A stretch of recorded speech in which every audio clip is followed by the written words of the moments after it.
The gentleman from Maryland is recognized. 2 minutes. Thank you, Mr. Speaker. I want to thank the gentleman for yielding.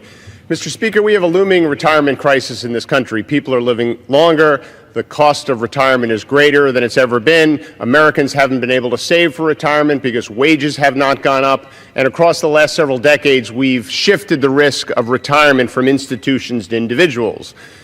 In that context, the notion that we would allow perhaps upwards of 20% of hardworking Americans' savings to be eroded because of conflicted investment advice is preposterous.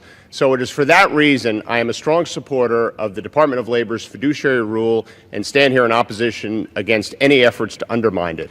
And the notion that average Americans, low-income Americans, middle-class Americans won't receive service in the context of this new rule is also invalid.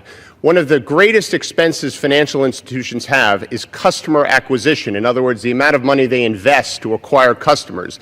The idea that they would somehow get rid of millions and millions of customers that they've already invested huge amounts of money in acquiring, I find to be not only a bad business decision, but not logical in the context of the private market the way we understand it.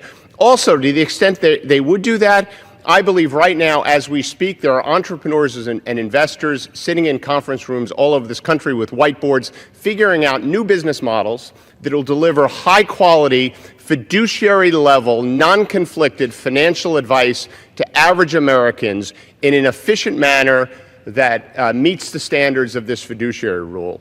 So for all these reasons, I support the rule. I stand in opposition against any efforts to undermine it.